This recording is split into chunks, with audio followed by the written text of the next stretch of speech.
Bienvenidos hermanos, estamos continuando nuestros estudios basados en los Salmos y hoy estamos juntos revisando el Salmo 39. Salmo 39, el carácter transitorio de la vida. Al músico principal, a Jedutún, Salmo de David. Yo dije, atenderé a mis caminos para no pecar con mi lengua. Guardaré mi boca con freno, en tanto que el impío esté delante de mí.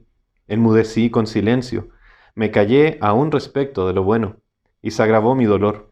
Se enardeció mi corazón dentro de mí, en mi meditación se encendió fuego, y así proferí con mi lengua. Hazme saber, Jehová, mi fin, y cuánta sea la medida de mis días. Sepa yo cuán frágil soy. He aquí, diste a mis días término corto, y mi edad es como nada delante de ti. Ciertamente es completa vanidad todo hombre que vive. Ciertamente como una sombra es el hombre. Ciertamente en vano se afana, amontona riquezas y no sabe quién las recogerá. Y ahora, Señor, ¿qué esperaré? Mi esperanza está en ti. Líbrame de todas mis transgresiones. No me pongas por escarnio del insensato. Enmudecí, no abrí mi boca, porque tú lo hiciste. Quita de sobre mí tu plaga. Estoy consumido bajo los golpes de tu mano. Con castigos por el pecado corriges al hombre, y deshaces como polilla lo más estimado de él. Ciertamente, vanidad es todo hombre. Oye mi oración, oh Jehová, y escucha mi clamor. No calles ante mis lágrimas, porque forastero soy para ti, y advenedizo como todos mis padres. Déjame y tomaré fuerzas antes que vaya y perezca. He titulado este sermón, basado en este Salmo de David, a la casa de una vida increíble. Desde siempre la humanidad se ha encargado de buscar sentido a su existencia. Las preguntas ¿quiénes somos?, ¿de dónde venimos y hacia dónde vamos?, han resonado a través de la historia de la humanidad. Cuando vemos los acontecimientos pasados, nos damos cuenta de que esta búsqueda ha llevado a la humanidad hacia eventos extraordinarios como también a episodios detestables. Algunos buscaron su propio camino hacia la gloria, apuntando hacia arriba, construyendo con sus manos torres que les llevarían al habitar de Dios. En un hecho increíble, la humanidad se unió con el fin último de alcanzar el cielo. Desarrollaron tecnologías, formas de trabajo, técnicas nuevas, todo con el propósito de alcanzar su anhelada meta, el cielo y la eternidad. Por su orgullo fueron castigados y esparcidos por sobre la tierra. En sus corazones olvidaron y buscaron nuevos propósitos. Pero el hombre se aburrió de mirar hacia arriba, se cansó y se dio cuenta de lo laborioso e imposible de cumplir que era este propósito. Así que desvió su mirada hacia algo más cercano en cierto sentido. Fue una reacción realista. Como no podemos llegar hasta allí, haremos que nuestro cielo esté acá. Lo construiremos nosotros, lo haremos a nuestra imagen. Será de nosotros, para nosotros y por nosotros. Pero desde que esa decisión fue hecha, hemos visto que los esfuerzos humanos por crear una realidad que le satisfaga, que le llene y dé propósito, siguen siendo vanos e infructuosos. Desde los albores de la humanidad hasta el día de hoy, la humanidad misma sigue viviendo en la ingratitud e insatisfacción, sigue buscando sin hallar, sigue encontrando lo que no le sirve, sigue llegando a donde no quiere ir. Se han construido grandes monumentos, torres, pirámides, zigurats, jardines colgantes, estatuas de colosos, imperios, y se han realizado grandes hazañas. La época dorada de los exploradores, estos que saltaban sobre una embarcación o una caravana y se adentraban en lo desconocido, descubriendo lugares nunca vistos, pisando tierras donde nadie más lo había hecho, enfrentando el clima y la adversidad del terreno. Pero una vez que se recorrieron los rincones de la tierra, el hombre volvió a mirar arriba, pero esta vez no tan lejos, un poco más cerca. La humanidad se aventuró a la luna buscando respuestas a preguntas que no conoce, sosteniendo certezas que se desvanecieron luego de darse cuenta que las respuestas a la vida y su propósito no están en las estrellas, por muy cercanas o lejanas que estén. Con el paso del tiempo, la humanidad se siguió frustrando con la falta de sentido. Y se siguió cansando con la búsqueda incesante. decidió que las respuestas no están fuera, ni lejos, ni en lugares, pero en sí mismos. Y que cualquier cosa que encontrasen en sí mismos sería suficiente para darle sentido, sin importar si era lo mismo para todos, algunos o solo para sí mismos. No dejarse atrapar por las ataduras impuestas por la sociedad. Se dijeron que no a los estudios, no al trabajo, no a la familia o a las posesiones. Solo simplemente busca lo que te haga feliz y si lo encuentras y por un tiempo sirve, está bien. Si te aburre, simplemente busca algo nuevo. El mundo se ha propiciado de su propio evangelio para satisfacer sus necesidades terrenales y las eternales también. Toma las riendas de tu vida y vive por ti mismo, se predican. Esto no es simplemente una característica de la raza humana, porque desde su concepción le fue inserta la necesidad de propósito, de realización, de eternidad. Fue la mano creadora que depositó en él, en el corazón de la humanidad, el hambre y sed que ansían saciar. Pero el fruto del corazón llevó a la humanidad a comer del fruto prohibido y éste le costó acceso a la fuente que podría satisfacer toda sed y hambre. Es el Evangelio de Dios el que nos devuelve el propósito divino y, como lo expresaban los reformadores, el sentido absoluto para la transitoriedad de la vida y la eternidad del alma. El final principal del hombre es el de glorificar a Dios y gozar de Él para siempre, haciendo todo para la gloria de Dios, como nos recuerda y nos encomienda el apóstol Pablo en su primera epístola a los Corintios, capítulo 10, verso 3. Pero en este Salmo de David vemos que existe esta tensión en su corazón. Por una parte están los deseos del cuidado y de vivir una vida que agrade a Dios, pero también la necesidad de vivir ensimismado en las cosas materiales y las relaciones terrenales. David se ha propuesto en su corazón cuidar sus labios. En su deseo el no pecar contra Dios. Este deseo no es solamente algo superficial, sino que nace desde el deseo de tener un corazón en sintonía a la santidad celestial. Él sabe que sus labios hablarán y producirán palabras pecaminosas porque su corazón guarda la tendencia de los descendientes de Adán. Así que para cuidar el testimonio de Dios y el suyo propio, David se encomienda a no proclamar palabra. Pero en este buen deseo este buen deseo se encuentra con un mal puerto, ya que al vivir silente, sin expresar, sin manifestar, termina afectándolo de gran manera. David entiende que no es el silencio la ofrenda que Dios busca, no son los votos de labios sellados, pero de corazones abiertos. David ha callado bajo la bendición y bajo la aflicción, obviando que ambas provienen de Dios, son de Dios y para Dios. La intención celestial no es la de producir en nosotros un silencio de labios hipócritas, mientras nuestros corazones se llenan de vapor que terminan estallando en quejas infundadas, en reclamos impertinentes o en deseos incluso de muerte. En la aflicción traída por Dios a causa del pecado de David, Dios busca expresión. El corazón creado por Él fue creado con la necesidad de expresarse y la falta de expresión de lo bueno y lo malo hace que el corazón de David se encienda, arda con fuego en su interior. La presión ya no es soportable para él. Decide entonces romper la resolución que había tomado en el verso primero y en clamor profiere: «Hazme saber, Jehová, mi fin, y cuánta sea la medida de mis días. Sepa yo cuán frágil soy. He aquí, diste a mis días término corto, y mi edad es como nada delante de ti. Ciertamente es completa vanidad todo hombre que vive». David no está hablando en términos de la duración de la vida, sino que en términos de conocer el término de la aflicción traída por Jehová. David sabe que no es del hombre el conocer la duración de su vida ni la prosperidad de sus días, pero al estar bajo la disciplina de Dios, el salmista se pregunta y pregunta a Dios por cuánto más. ¿Cuál será la duración de este estado, de esta manifestación pesada de la mano de Dios sobre él? David quiere tener certeza no de la duración de su vida, no el final de sus aflicciones, pero su propósito final, su estado mortal, para que él sea más considerado al respecto y menos preocupado por las cosas mundanas. su propia felicidad externa o incluso la de los demás, e incluso la muerte. Casi como parafraseando extensamente lo dicho por Job, ¿cuál es mi fuerza para esperar aún? ¿Y cuál mi fin para que aún tenga paciencia? Job capítulo 6, verso 11.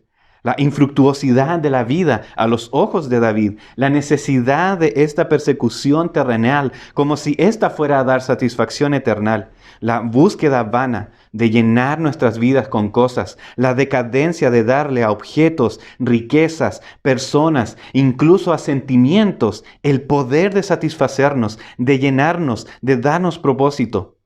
David sabe que este es un ejercicio inútil, que esta cacería no va a ser provechosa y que simplemente le llevará a disfrutar de un banquete limitado y de corta duración. Las obras no sabemos ni siquiera dónde van a terminar. Y nos engañamos a nosotros mismos pensando que mientras más logremos, mientras más veamos, mientras mayor sea nuestro botín, mayor será nuestra recompensa. Pero la realidad es que los sueños son espejismos que a medida que nos acercamos van desapareciendo para dejarnos varados, rodeados de soledad y vacío. Por eso, luego de expresar y exponer su corazón, luego de realizar el ejercicio que Dios propuso, David comienza a ver detrás del velo de sus palabras. Ahora que su corazón ha sido desnudado, está viendo él con mayor claridad. La providencia divina le ha guiado hacia donde, por sus propios medios, él no habría podido llegar.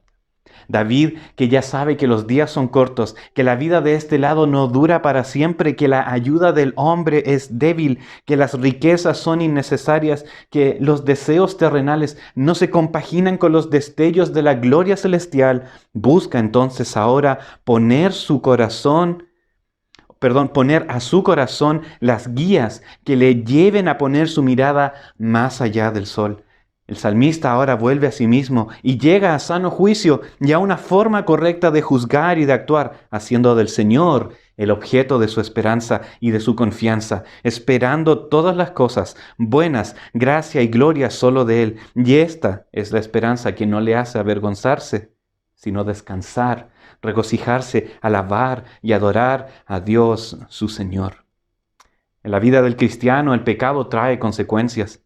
Desánimo, una comunión con Dios debilitada, temor, vergüenza, castigo, soledad y un sinfín de pesares. David busca en Dios, mirando a la promesa de liberación de su pecado. Él clama por liberación de todas sus transgresiones, porque sabe que si una sola de ellas se quedara en él, el peso sería imposible para él de soportar. Sabe David que no podría cargar con el peso de ninguna de sus transgresiones y que por muy corta que su existencia fuese en este lado de la eternidad, la carga haría miserable su existir. Así como David miraba hacia adelante la promesa de liberación, nosotros miramos hacia atrás, hacia la cruz y al Cristo crucificado, al que le fueron impuestas nuestras culpas, nuestras transgresiones, nuestros pesares. El perdón de todas nuestras ofensas a la santidad de Dios, obtenidas, pagadas con la vertiente de sus venas, derramada para satisfacción de la justicia divina. Las cadenas de la opresión que nos ataban son quebradas, quitado de nosotros el poder del pecado y su tiránico señorío, para entregarnos al amoroso y cuidadoso señorío del único que sí tiene poder para darnos libertad, sanación y propósito, Jesucristo. Ya no hay autoridad humana que nos haga andar avergonzados. Ya no más los Absalones o los Saúles en la vida de David o ningún otro hombre le haría caminar cabizbajo, pero con la corona de vida que el Dios eterno y santo le ha dado. Asimismo, el Señor no permitirá que hombres impíos acusen la integridad del hombre que ha sido redimido por Él. David reconoce que su silencio fue incorrecto, que bajo la aflicción que Dios había proveído por causa de su maldad, no era la intención del Creador que él estuviera silente, sino que humildemente reconoce que su estado de aflicción viene de la mano de Dios, no por venganza ni por desdén, pero por el deseo disciplinario del Creador hacia sus criaturas. Nuestro conocimiento de Dios nos debe llevar a reconocer que Dios no es el autor del mal, pero de que sí Él obra las consecuencias de la maldad. para hacer volver a los corazones que se apartan y obran contra su ley. Y esta es una consideración que trae solaz, calma a un hijo de Dios que se refugia bajo sus alas, porque sabe que esto proviene de Dios, que es soberano y hace lo que quiere, pero también que hace todas las cosas bien y sabiamente, en verdad y en fidelidad y en misericordia y bondad amorosa. La obra disciplinaria de Dios en la vida de los suyos puede parecer dura, pero los sufrimientos presentes, traídos por la corrección del Señor, no buscan opacar u obstruir los beneficios de esta. El autor en la epístola a los Hebreos lo expresa así: es verdad que ninguna disciplina al presente parece ser causa de gozo, sino de tristeza, pero después da fruto apacible de justicia a los que en ella han sido ejercitados. Hebreos capítulo 12, verso 11. El Señor se encarga de que su obra disciplinaria no sea simplemente un trago amargo, pero que también lleve a los suyos a crecer en la justicia, en la aplicación de la palabra en la vida, a la santificación y perfección de nuestras almas. Que ese sufrimiento y aflicción momentáneos traigan gozo eterno y conformación. Dios no busca generar rencor o descontento, tanto más al contrario, busca que sus hijos aprendan de Él y que aprendan que de Él van a recibir lo necesario, no solamente para crecer, pero también para avanzar, para alcanzar, para completar. Qué tremenda verdad que apacigua el alma, que el mismo Dios que ha puesto los astros, que ha ordenado los rincones de la tierra, que ha provisto a su creación de todo lo necesario para que subsista, tome interés personal e íntimo para lidiar con nosotros y los rincones de nuestros corazones, ordenar nuestros pensamientos y proveer de todo lo necesario para que en Él nos encontremos satisfechos. Este Dios que para el mundo y su propio evangelio están alejados y separados, es para nosotros a través de su glorioso evangelio cercano y conocido. En Cristo, este Dios en lo alto desciende a nosotros para llevarnos a Él. Lo que las torres y todos los esfuerzos de los descendientes de Adán no pudieron, cumplen todo su propósito en el Adán perfecto. Lo que toda búsqueda inagotable y toda riqueza en esta tierra no pueden proveer, lo encontramos en el que es la riqueza en sí mismo y que vino a buscarnos a nosotros. Esta es la esencia del evangelio que Dios nos da y que el mundo no conoce, que Dios envió su propósito a nosotros para que le conociéramos, para que se nos revelase, que nos mostrara que estamos buscando en un terreno baldío, que nos encontramos en la dirección equivocada, en la dirección opuesta, que en vez de acercarnos, nos alejamos cada vez más, que la riqueza y el disfrute eterno no están aquí, pero en Él. Ciertamente también que a aquellos que ha venido a buscar no dejará solos, que con amor fraternal e intenso deseo corregirá el camino y andar de aquellos que son suyos y que no andan como Él ha propuesto. Con castigos por el pecado corriges al hombre y deshaces como polilla lo más estimado de él. Ciertamente vanidad es todo hombre. Cuando nos desviemos, cuando nuestros afectos sean atacados y desenfocados de Él, cuando nuestros corazones habituados a la búsqueda egoísta y centrada en el propio ser intenten obscurecer las riquezas que Él nos ha dado, su acción hará que aquellos tesoros terrenales se corrompan y caigan por su propio peso. Nuestro Señor, nuestro Dios, nuestro libertador, no compartirá su legítimo lugar con supuestas riquezas. Él será el todo de nuestras almas, o nada lo será. Su ser en nosotros se erigió por sobre cualquier ídolo, y todo lo que somos se postrará ante Él. Él es Dios. Él es el todo de nuestra vida. Sin Él, todo lo demás es vacío y sin sentido. David clama por última vez que el castigo de Jehová sobre él se aliviane y sean restauradas sus fuerzas. No pide que el Señor sea indolente con él, sino más bien pide que aquel mismo que ha traído aflicción le sostenga, le haga recobrar sus ánimos, le provea para soportar su disciplina. El clamor de David es el de encontrar la llenura de días, de poder hacer de su corta existencia una alabanza que perdure delante de Dios. Que en la gracia encuentre él lo suficiente para vivir suficiente para vivir como es debido, David sabe que su morada terrenal no es su morada eterna. David anhela el hogar preparado por Dios en los cielos. Entiende que su paso por esta tierra es momentáneo, pero que su descanso eterno está junto al Dios soberano. Nuestros días son cortos, nuestras vidas efímeras, porque ¿qué es vuestra vida? Ciertamente es neblina que se aparece por un poco de tiempo y luego se desvanece. Santiago 4, 14, 15 nos recuerda Jacobo. Y nos encomienda a no desperdiciar nuestras vidas en pleitos, codicias, peleas, envidias y enemistades, pero que crezcamos en la gracia, que nos esforcemos, que seamos humildes y sigamos a nuestro Dios, que luchemos contra el diablo y nos humillemos delante del Señor para que seamos exaltados, consolados y bendecidos. Que el Señor se apiade de nosotros, corrija nuestros pasos, nos lleve a vivir la increíble vida que Él ha propuesto para nosotros bajo la luz de su Hijo. Que seamos llenos de gozo y plenitud por la obra de Cristo y que vivamos nuestro tesoro que es Él en nuestras vidas hoy y siempre.